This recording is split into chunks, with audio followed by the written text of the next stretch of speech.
First item is nominations. I got a list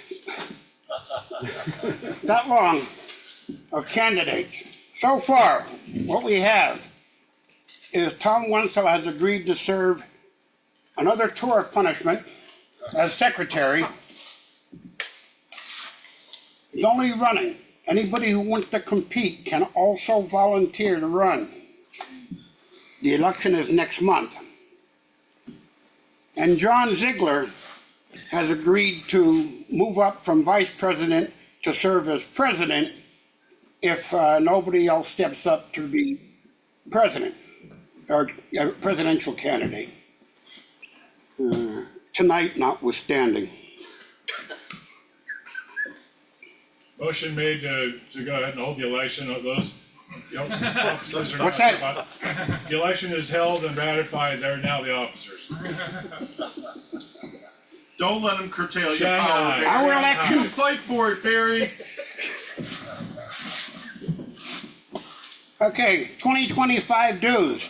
You can start paying it whenever you're ready.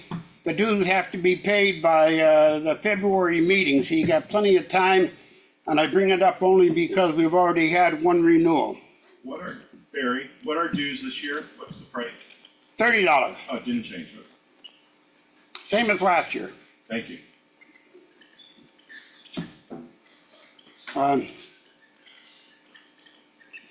And Rick Atkins, our treasurer, is sick tonight.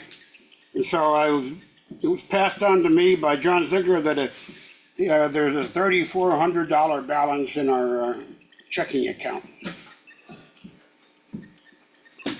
which is significantly more than it has been in previous years. And I want to credit wood sales. To that end, if anybody's noticed how much wood we have here, I'd like to do a buy two get one free wood sale here. The usable for turning 2 bowls is $5 for a piece, regardless of the species or condition. So help me unload the floor here. Thomas had his hand up, I think. It's okay, you can go. Go and go. Barry, you know, as Woodturners, we expect to get it all for nothing. So how come buy two, get one free is actually a deal? I think you should buy one, get two free. Buy one, get two free? Do you remember when you first started turning? Yes. In that case, Remember how much wood buy you had? one for $10 Was it as much as you have and now? get another one free, Right. So I need all that. So as opposed to $5 So for there's one a with lot of our. new members, I think. It's only $5 for a piece. You don't have to buy it. So what you're saying is long-term members need to buy it, short-term members get it for free. No, that's not what I said. Okay. You're helping the club, look at it that way. Okay. Next to last item before our demo. It's come to my attention, and I guess I knew it all along, that I never did every presidential term, 2-year presidential term, where it's supposed to review the bylaws with an eye to modifying them. I, of course, read them nightly, but I don't share that with anybody. And so Tom Wenzel up and did read them and pointed out some questions to me, which despite my nightly reading, I couldn't answer them consistently. And so we do want to get, I've already volunteered Tom, but it'd be good if he had another person go over a copy of the current bylaws, red line, inconsistencies or things desirable for change. The main issue we face is on, for doing business, the laws are internally in conflict with what we need to do business. And I don't want to have to get half of our active membership, which is right now over, I think, 105 members, that it could be interpreted that we have to get 51 literal votes to get anything done. It's just incomprehensible. And so the bylaws have to be modified on the next person's watch.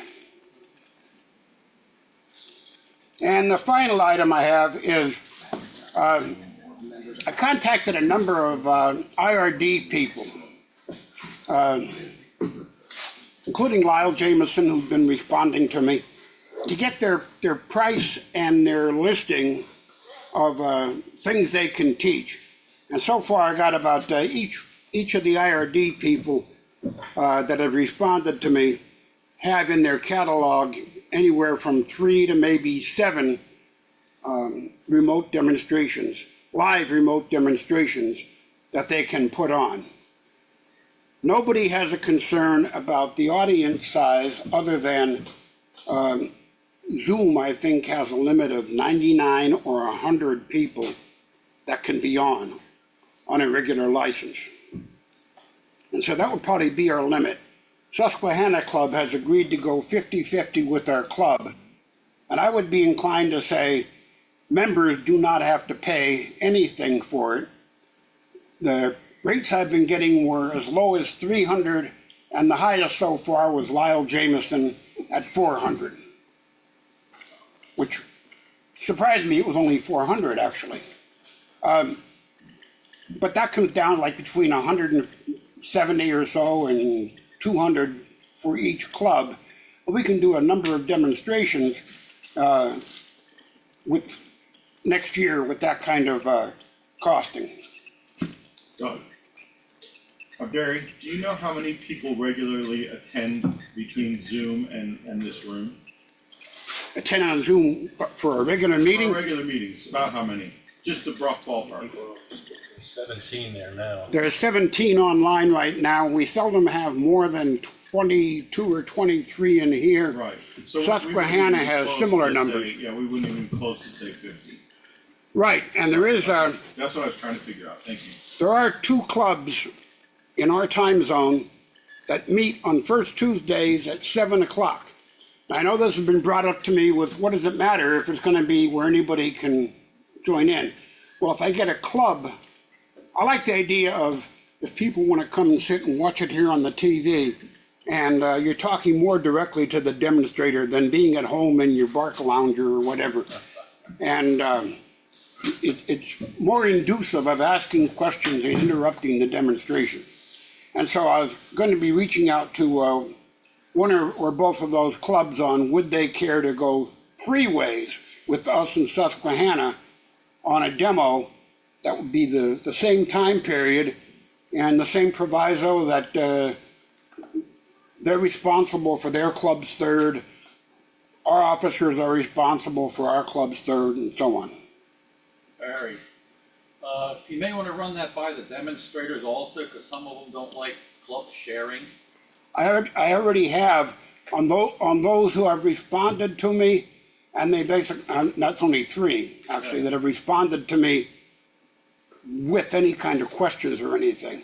Nobody really asked how big would the audience be, but when they did come back with saying 99 people is the limit, I replied with, does it matter how they are sourced? And it didn't. Oh, yeah, sorry, go ahead. They actually said that. It doesn't matter how you source them. The demonstrator said that. Right, as long as we don't exceed, and each club would be responsible for getting the connection out to their virtual people. Right. So that the demonstrator isn't required to send any more than 1 email notice, like say to our club, and it would get distributed from there. The other part, Barry, is that our club membership's a lot higher because there's a bunch of people that are multiple club members around. Right. So I see on the Zoom call meeting right there, I'm pretty certain the guys from like Peace and I see Randy Smith and a few others that are on the call tonight that are they're already multiple club members as it is. So yeah. Yeah, Randy and Tom. And Jim put me on to the Delaware club, his other club, the First State Turners. But they are not one that has they're meeting the same night as us. But I'll have to control how the word goes forth and keep the demonstrator on board, but it's just that we haven't had an IRD, I think, since COVID. And a lot has changed, and it's much more amenable and cost managed than it used to be. Barry, what's an IRD? Oh, interactive remote demonstration. There are a lot of demonstrators who have canned presentations where it's hard to differentiate it from a YouTube video other than it's interactive to the extent that you can say, I got a question for you, and they can pause the video, but you are watching a pre-recorded video versus here, it's only video if there is some step that is time consuming, it's a lot of handwork, and they might have prepared that or played it back at 8 times speed or something. But the bulk of their demonstration is live. They control their own cameras, and I think I have not contacted Cindy Drozda yet, but I plan on contacting her and see if she breaks the bank on demonstration. Have you contacted Ashley Harwood? Who? Ashley Harwood. No. You may want to check with her. Well, my only source was to go ahead and Google IRD wood turning demonstrators. And there's a passel of them in England, but getting them to stay up until 2 o'clock in the morning to give a demonstration here I didn't bother contacting any of them. But England has a disproportionate number of clubs. Yeah, Barry? Yes. That is not a problem for some of the turners from England, because I joined the Worldwide Woodturners every Wednesday night, and they often have turners Paul Hannaby and Rich from the UK, and they always have their presentations early in the meeting so that they can get to bed. But they have no problem doing that. I think having them start their demo at midnight is asking too much. Okay. I mean, if you want to write to them and ask them, by all means do it. But we have the entire continental U.S., which only gets earlier as we go west, and it looks pretty favorable. Anything else before we turn it over? Hey, Barry, Yes. I think that the Delaware Club might be open to the idea of shifting nights if you want to have a 3-way on the demo, sharing IRD. When I is just it? guess When is we there normally tomorrow night, Wednesday nights. I have 2 of them back to back. Tuesday night is you guys, and then Wednesday night is the Delaware Club. How big is their club? It's about like Lancaster one actually. Don't have quite as many. I don't keep track of the numbers. I attend by Zoom because I don't want to drive over to an hour to get to the site. So. Okay. Yeah.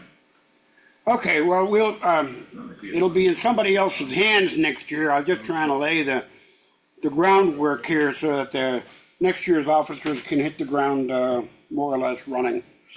The other thing they do, Barry, is they charge members of the club $5 for Right. an IRD if you're a member of the club, or associated clubs. If not, it's $10. Well, if any club that shares, I will just be, or we, I think, will just be worrying about getting their third or their half. How they raise it, if the club can turn a profit, fine. But as long as the demonstrator gets paid his $375 or $400, and they don't exceed 99, we're good to go. All right. Any final questions?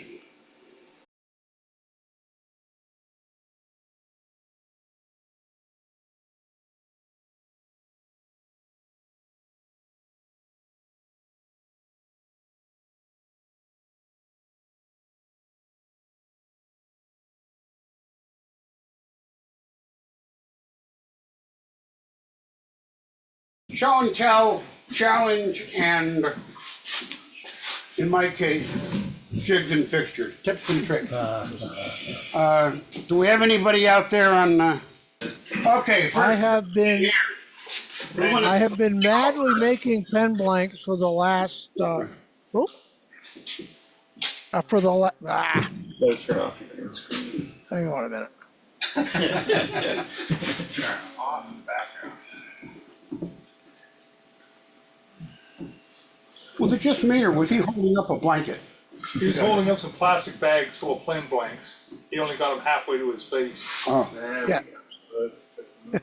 I have this many Camera's following you. on camera. You got a fancy camera, you need a cheaper camera. Yeah. So in any case, I have one bag and another bag, and I have a third bag down here on the floor. I've been madly making pen blanks. And that, of course, is for the Turn for the Troops and also for the farm show. Hey, Randy, you didn't respond to my email, Doug, here. Did you even get it? Yes, I do. Okay. Did you ask him to marry you? Yes, I would like some of that. Okay. Sorry. All right, man, go for it, Doug. You guys are very modern for Lancaster. Do I need to rephrase that? How much of that would you like? I have a bunch of Purple Heart that I got from a guy out in Mount Joy. It was secondhand. It was from park benches down in Washington, and I got a whole slew maybe 5 years ago. And I've been making, it's part of my show and tell tonight, is actually pens out of it. So making pens for the troops out of Purple Heart seem to be, well, you can give it to the guys who are already wounded, you know. right, but if you're not wounded, it could be a foreboding. Yeah. Well, that's why I was thinking of sending it to wounded warriors as opposed to the guys that are pens for the troops, you know. Anyway. I think it was nice. Yeah, it's nice. Kind of like being in combat and getting somebody else's mail whose first name is John, you know? Dear John, oh my God. Okay, who's gonna go first here? Since I'm talking about it, I'm going this one here first. This is what I'm talking about, guys. Switch camera.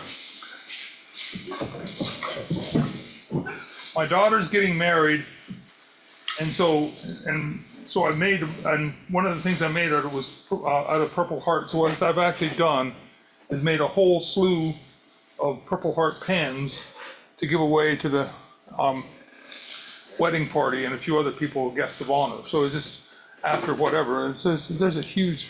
A little spin there, Doug. There you go. Can you do that a bit more? There. Anyway. And as I was making them, I'm just thinking of Randy Smith and his work for the troops. And so hold on a second. Purple Heart is a pretty interesting award, but some guys who survived it might appreciate something as well. So I have, if anybody's interested in doing something along that same line, I've got a huge stack of old Purple Heart. And this stuff was actually salvaged from park benches that were down in Washington. This 50-year-old Purple Heart. They used to use it, or they used it in the 1950s to make the park benches because rainforest wood didn't rot. So they didn't have to do anything to it, so they just left it there. So anyway. How many do you have there, Doug? 15 or 16 or almost 20. Yeah. Here? It looks like, 5, 10, 16. Oh. How long does it take you to make a pen?